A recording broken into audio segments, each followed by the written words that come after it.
Her midnight walks were never alone. I saw it first through the sliver of the blinds, her silhouette slipping down the hall. Quiet, deliberate, every step measured, rehearsed. She said it cleared her mind. I believed her. I wanted to. That night, curiosity became necessity. I followed. The street was empty. Shadows pressed against walls. Then, him, leaning against the corner like he owned it, waiting, smirking. Her hesitation lasted a heartbeat. Then she ran, into his arms, not knowing I was watching. I stepped back into the dark, heart calculating, not breaking. Betrayal tastes cold, like metal on the tongue. I swallowed it whole. Back inside, I replayed it. Every motion, every laugh she thought private, every touch. My mind dissected it with precision. I didn't speak, I didn't act. I waited. I observed. The phone vibrated on the table. A message. Her lips had brushed it. Fingers flicked a screen I could now read silently. He suspects nothing. Soon, nothing. My world cracked quietly around me. I watched for patterns. Late nights, unexplained trips, hurried texts deleted before I could see. They weren't careless. They were confident. Concealment had become their art. I stayed calm, polite, detached. Dinner conversations, small talk, smiles, each an armor I wore as my insides burned. Rage? Not yet. Strategy required patience. Weeks passed. I collected data, phone logs, locations, hidden transfers in our accounts, little deposits at odd hours. Evidence was growing like a dark vine in my mind. I didn't confront. I didn't beg. I calculated. One evening, I retrieved a hairbrush left carelessly on her dresser. Not for a sentimental trace, for science, for proof. I sent strands anonymously to a lab. Results returned, expected, yet shattering. He wasn't mine. Never mine. Every heartbeat slowed as I read the report. My calm didn't falter. Rage is easy. Detachment is power. I traced their meeting spots, followed the silent breadcrumb trail they left. Each encounter, each whisper in the night, mapped clearly in my mind. I waited for the perfect moment. Precision mattered. The confrontation would not be drama. It would be execution.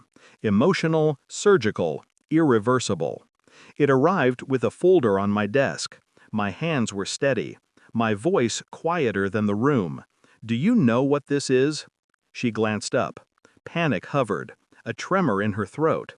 I raised a finger. Silence. Let the fear settle. Then I slid the folder toward her. Her hands shook as she opened it.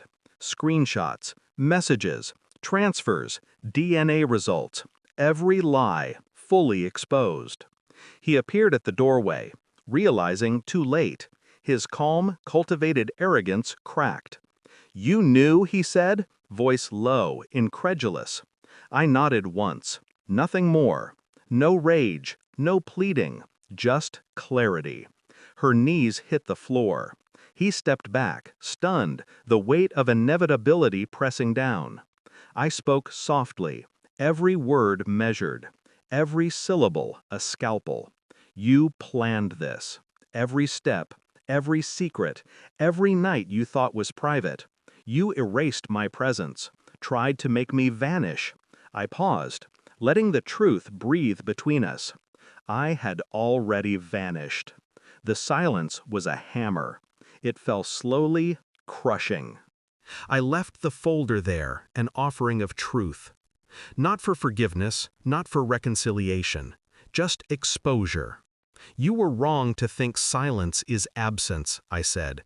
"It is preparation, observation, execution." Her sobs filled the room. He could not speak. His mouth opened, closed, useless. I had no pity, no tears, only calculation, only power regained.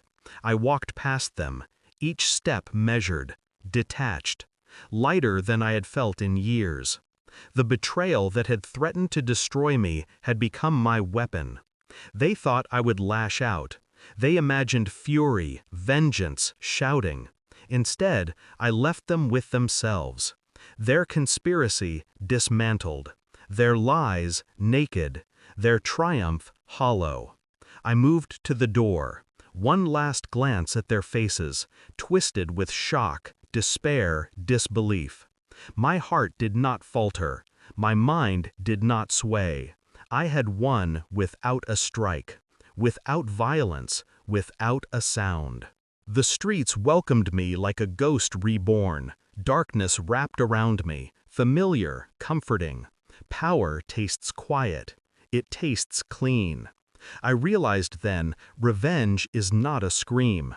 It is a whisper in the right ear at the right moment. It is truth delivered coldly, indelibly. It is walking away while they remain chained to the consequences of their own deception. Their future was theirs to choke on. My past, mine to reclaim.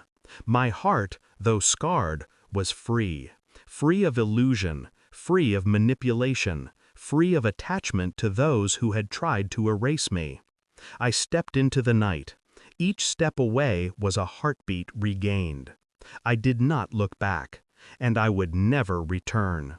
Some betrayals burn, some betrayals freeze. I walked on, untouched by fire, untethered by ice. The world could keep its illusions. I kept my clarity. I was gone, and they were left to count the cost of having known the truth too late.